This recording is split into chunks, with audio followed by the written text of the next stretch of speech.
Paulo é tudo bem especializado. Nós somos especialistas em homicídios e mortes em confronto com a polícia também. Tá? Esse tipo de caso a gente também. Então, nesse caso, a pessoa estava lá toda carbonizada e na hora eu não tinha condição, mesmo no exame perinecroscópico, eu não tinha condição de afirmar. Eu percebi que não era um incêndio acidental, porque a caixa de luz ali da casa estava intacta. Né? Apesar de eu não ser engenheiro, a gente tem um curso de formação, a gente aprende o básico de tudo, pelo menos, né? Eu já fiz alguns casos que existiu um incêndio também, então eu sabia mais ou menos como detectar onde era o foco do incêndio, onde começou o incêndio. Nesse caso, onde tinha começado? No sofá. No sofá mesmo? No sofá. Estranho. Não, então eu vou contar a história. Eu comecei essa história pra contar justamente que... Não, mas dá as dicas pra gente tentar adivinhar o que aconteceu aí, né? Tá. Começou no sofá, então tá, vamos lá. Começou no sofá, era onde ela tava. Mas você já descobriu que era mulher ou ainda até então não? Até então eu não sabia que era mulher. Então tinha um indivíduo lá, que é carbonizado, o fogo começou no sofá e tinha sangue. E tinha sangue do portão pra dentro. Opa! Então assim, porque a gente tem a questão assim das manchas de sangue, né? Através dos formatos, né, da morfologia, né, da forma da mancha de sangue, do jeito que elas estão dispostas no local de crime, a gente consegue falar um monte de coisa. O pessoal aí do chat tenta também adivinhar o que aconteceu aí. Aí você vai lendo pra gente aí. Então assim, então tinha um sangue que era de fora para dentro, e tinha uma outra trilha de dentro para fora. Como você sabe o caminho do sangue?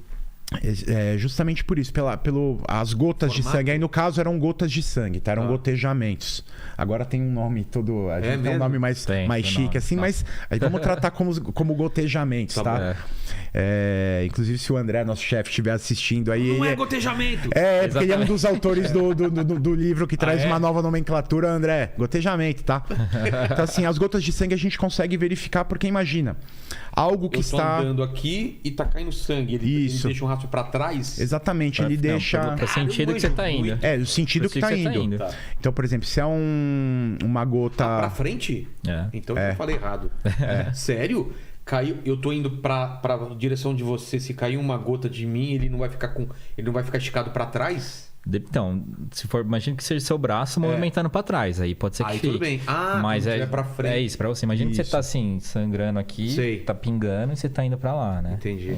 Porque assim, tem a mancha principal e aí ela tem umas espículas, assim, né? As coroas, né? Que é o nome técnico. Ele bate e dá uma esparramada? Elas vão estar... exatamente isso.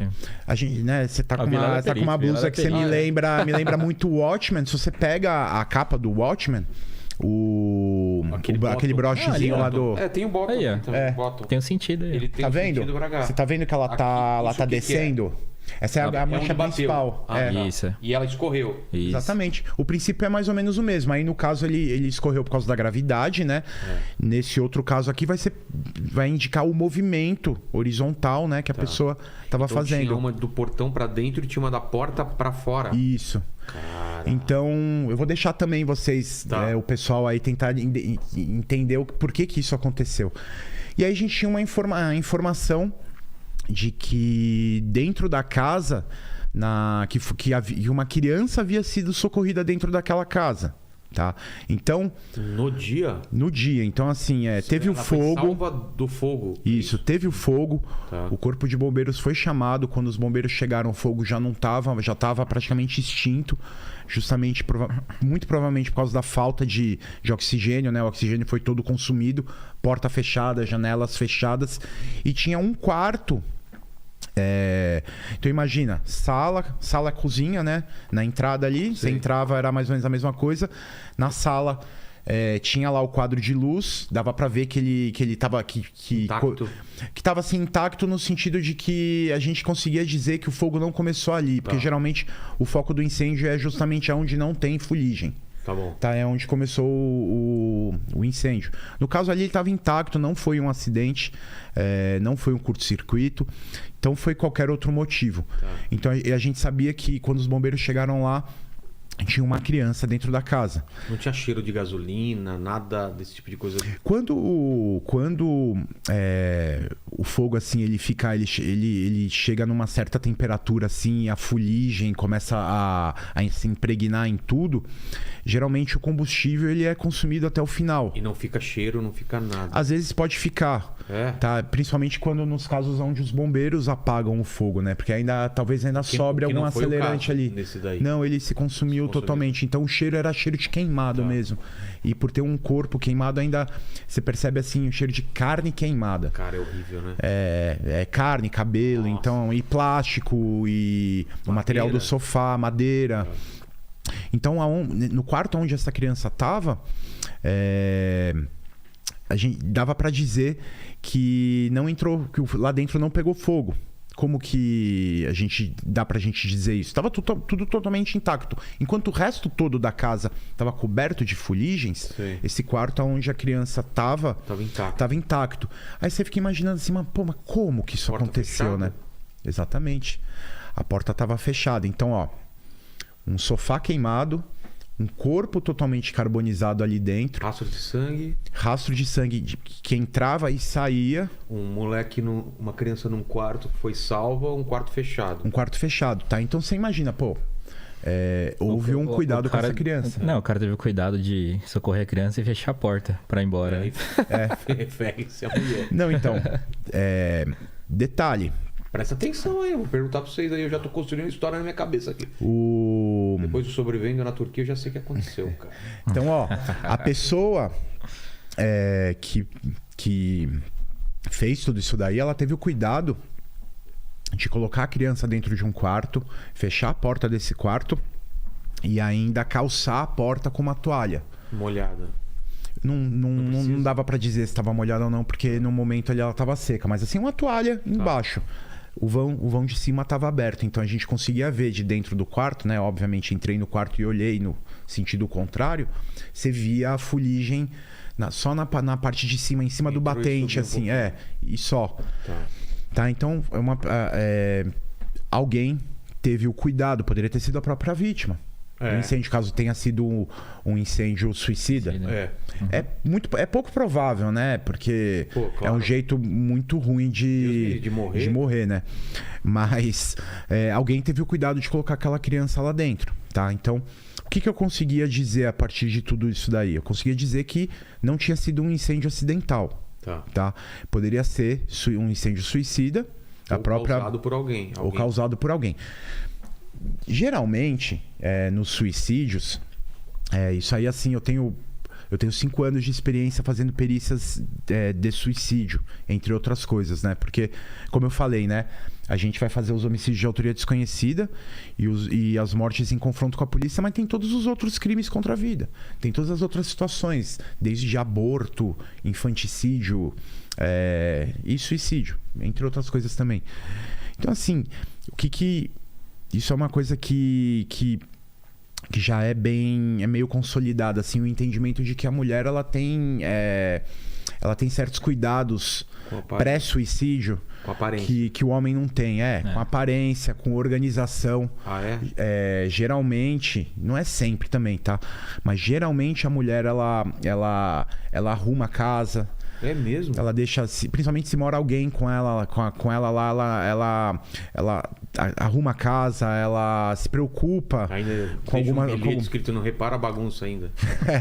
Cara, eu já fiz caso em que a pessoa ela se matou por precipitação, né? Ela pulou de um prédio e ela deixou, na época ainda se usava cheque, né? Que eu sou mais antigo, né? O Canan é um pouquinho mais novo, mas eu sou um pouquinho mais antigo. E se usava muito pagava a conta com cheque, se usava cheque, não tinha Pix, não tinha cartão de débito. Ela deixou várias faturas com os seus respectivos cheques e bilhetinhos para a filha.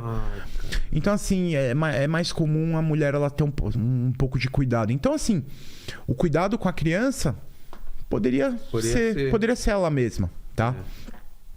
Aí, beleza. Então, assim, era isso que eu tinha de informação. Eu sabia que alguma coisa que pingava sangue ou alguém entrou e saiu da casa. Então poderia ser uma faca, poderia ser uma pessoa sangrando, poderia ser uma série de coisas que desprendessem sangue ali e causassem aqueles gotejamentos. E eu sabia que não tinha sido acidental, porque não havia nenhum indício de curto, de problema em fiação, tava tudo mais ou menos intacto.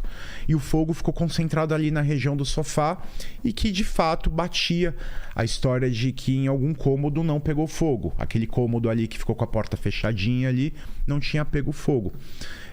Isso era tudo que eu conseguia dizer ali na hora. Certo. Tá? O que eu fiz? Coletei... com o swab, né? Aquele cotonete compridão lá que eu comentei que todo perito carrega.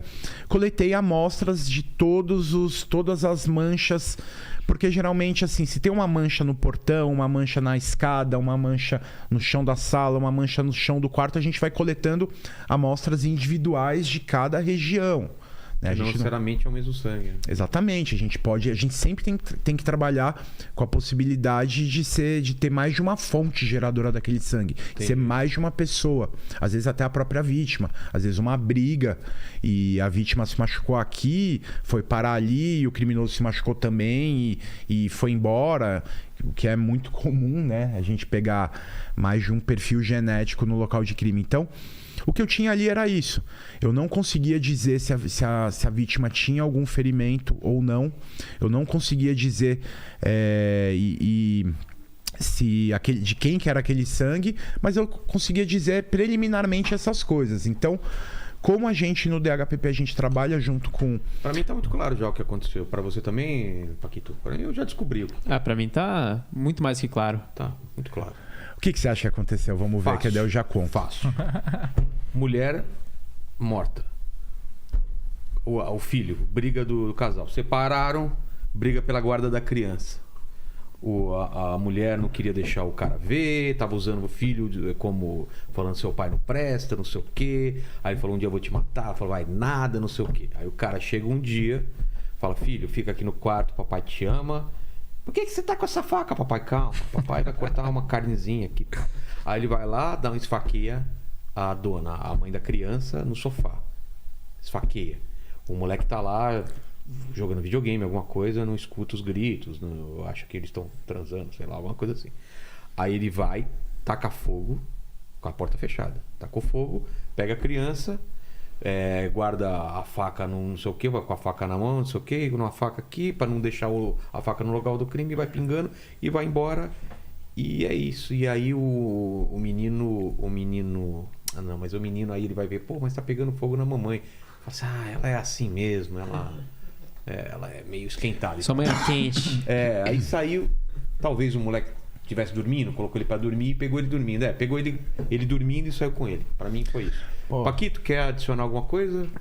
Só dar um toque aqui que a Thelma tá aqui no chat, a galera tá maluca aqui. A Thelma mandou um abraço pro Cana. Grande Thelma, tem que voltar aqui. Tem que voltar aí, inclusive depois. Não agora, tá, galera? Mas depois que acabar aqui, vão ver o episódio com a Thelma, que é demais. É demais. Mas o meu palpite é que foi o Coronel Mostarda na sala de jogos com o Castiçal. Vamos lá. Vilela, cara, você acertou uma boa parte aí, então, tá? O que aconteceu? Como o corpo estava totalmente carbonizado ali, eu não tinha condições de ver se ele tinha algum outro ferimento. Além dos causados pelo fogo, né? Ele estava totalmente carbonizado. Por isso que é muito importante o trabalho em conjunto entre o perito criminal do local de crime, a comunicação, né, com o médico legista. Porque isso a gente consegue graças à tecnologia atualmente, né? A gente tem um grupo de WhatsApp onde estão os peritos, onde estão os legistas, e a gente consegue conversar com os legistas, né? Isso aí é importantíssimo, sempre que possível. Pra gente e pra eles também. Foi fazer um cocôzinho, perdeu a hora de dar o... Foi não. Mas depois você vai lá, Lene, você assiste, deixa o seu like. Mas por isso que é importante essa comunicação, porque assim que aconteceu o crime, eu já mandei uma mensagem, ela falou assim, o legista que fizer essa necrópsia, vamos conversar. Porque o legista, ele não tá no local de crime, e eu não tô na necrópsia. É difícil a gente conseguir ir até o IML acompanhar a necrópsia, porque o IML faz todos os tipos de necrópsias em todos os tipos de mortes que não sejam naturais, e a gente trabalha com homicídio, é um pouquinho difícil ali a gente conseguir casar isso. Resumindo, Coletei essas amostras de sangue. O médico legista fez a necrópsia e ele constatou que ela tinha algumas facadas. Cara. Então, assim... Onde? No peito? Ela tinha facada no abdômen, tinha facada aqui na região do peito, tinha facada no pescoço. Foi o que causou a morte dela. Foi o que causou a morte. Tá. Então, o que aconteceu? Já vou contar o desfecho, tá? Pra fazer sentido. Ela tinha uma filha com um cara, né? Era uma criança de 3 anos, que era justamente a criança que estava naquele quarto. Esse cara, eles já eram separados. Havia o boato circulando ali na vizinhança de que ela estaria grávida, né? Então, no caso aí, ela estaria grávida de outro cara, porque eles já estavam separados e não tinham mais um relacionamento. Não. Esse cara ficou sabendo desse boato e foi lá, discutiu com ela. Num determinado momento... num determinado momento ele pegou uma faca e eles entraram ali em luta corporal. Ele deu algumas facadas nela. Nessas facadas que ele deu, ele acabou se machucando também. Ele também. Claro. Porque assim, a faca tá lá na briga e tal. Às vezes, dependendo da quantidade de sangue que sai, a faca ela vai ficando escorregadia. Às vezes a mão escorrega e o cara se corta também. Sim. Não é algo raro, né? É algo até relativamente comum. Aí, quando ele viu, né? Puta, matei. E agora? O que eu faço? Eu vou botar fogo na casa. Que aí eu me livro. Só que ao invés de ele pegar a criança e levá-la embora, não sei se ele ficou com medo de eventualmente a criança... Já tinha uns 3 aninhos ali, ela já falava algumas coisinhas às vezes... Chamar a atenção da vizinha? Não, às vezes a criança... poderia ser uma testemunha. Eu imagino que foi isso que passou pela cabeça dele. Ele pegou o próprio... acho que era a filha. Pegou a própria filha, colocou num quarto, como eu falei, né? Fechou a porta, colocou a toalha lá embaixo e tacou fogo na casa. Então, assim, poderia não ter dado certo. E aí tirou... E aí foi embora. Com a filha? Com a filha. Não. Foi outra... não? Não, ele deixou a criança lá pra própria sorte. Você tá brincando? Deixou. A sorte... Eu achei que ele mesmo tinha levado embora. Não. Ele deixou a criança no quarto e fechou o quarto, colocou a toalha embaixo da porta. Então, mas... E tacou fogo na casa. Tacou fogo no sofá. A princípio, você acha que ele sabia que não ia chegar até a filha ou poderia... Eu imagino que ele torceu para que não chegasse, mas não tinha como ter certeza. A sorte é justamente essa. Ele provavelmente não tinha esse conhecimento, né? Que o fogo... porque a casa não pegou fogo totalmente. O foco do incêndio foi justamente o sofá. Então ele provavelmente... também não dava para afirmar isso porque foi totalmente consumido tudo. Não dá para afirmar que ele usou um acelerante, mas ele deve ter usado álcool, gasolina, querosene, qualquer coisa, qualquer tipo de acelerante. O fogo começou no sofá. A sorte é que as janelas estavam fechadas, ele fechou a porta da casa. Então esse fogo ele ficou meio que restrito ao sofá e ao corpo. Então a criança, ela, graças a Deus, assim, a fuligem que entrou lá não foi também o suficiente para ela, né, ela morrer intoxicada também, que era uma possibilidade. Não viu a mãe dela sendo morta. Então isso não dá pra saber. Ela tinha uns 3 anos. Quanto? 2, 3 anos. Não, pequenininha. Ela, acho que ela... Isso eu não... E quem socorreu? Os bombeiros. Porque os vizinhos começaram a sentir o cheiro de queimado. Não chegou a ver o fogo, porque o fogo ele acabou não saindo da casa, né? Eles sentiram o cheiro, viram um pouco da fumaça que saía pelas frestas, né, das janelas. Chamaram os bombeiros. Quando os bombeiros chegaram, o fogo já estava extinto. Então não foi nem preciso jogar água. Então, assim, o local ele tava bem preservadinho, assim. Dava para ver bonitinho onde tinha começado o fogo. Que o resto da casa não pegou fogo. Também era uma casa... uma pessoa assim de baixa renda. Então assim, não tinha muitos móveis. Não tinha muita coisa para pegar fogo na casa. Entendeu? Então, de alvenaria? Ou era madeira? Não, de alvenaria. Era uma casinha assim, mas não tinha muito mobiliário. Então o fogo ficou restrito ali à região do sofá. Então, e depois esse material, esse sangue foi mandado para o laboratório. Junto com o material, porque geralmente em casos onde a gente coleta sangue do local de crime, a gente sempre coleta o que a gente chama de referência do cadáver, né? Uma amostra de referência do cadáver, porque o que a gente coleta no local de crime precisa ser confrontado com alguma coisa. Entendi. Então a gente sempre coleta, porque pode ser o sangue da própria vítima. Então a gente sempre coleta um sangue da vítima. Nesse caso, por ela estar totalmente carbonizada, eu não conseguia pegar nenhum tipo de amostra externa. Né? Porque, como eu falei, a gente trabalha externamente ao cadáver, né? O perinecroscópico, é o exame ao redor da morte e do cadáver.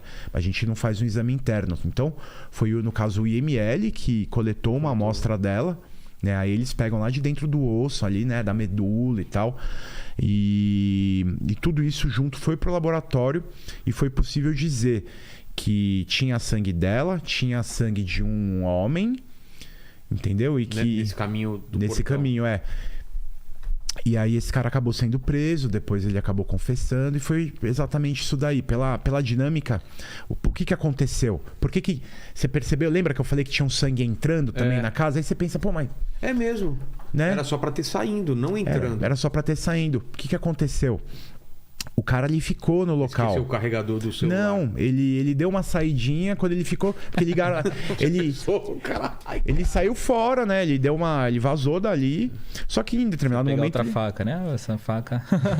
Não, em determinado momento ligaram pra ele. Tipo, ó. A fulana, sua ex-esposa, tá morta, carbonizada, sua filha tava dentro da casa, vem pra cá agora. Ah, tá. O cara foi. Então, quando a gente foi lá pro local de crime, durante toda a perícia, o cara estava lá. Entendeu? Aquele papo, né? Cara do assassino sempre volta ao local do crime, né? Cara, e muitas vezes ele volta e ele é o mais solícito. Esse era um cara assim... Eu tava um pouquinho desconfiado assim, porque, cara, ele dizia que ele tinha cortado, dava pra ver, né? Que ele tava com uma faixa na mão, ele falou. Olha só. E ele afirmou, não, ó, na hora do desespero ali pra entrar em casa, eu fui abrir o portão ali, eu cortei a minha mão no portão. Pô.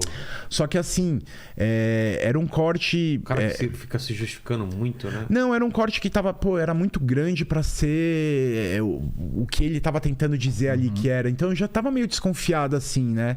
Mas é aquela coisa, eu não posso afirmar nada que eu não tenho certeza. Mas eu já tava meio desconfiado assim. A única certeza que temos aqui, eu quero deixar bem claro, é que Paquito vai ser o principal suspeito, aconteça o que acontecer. Suspeito.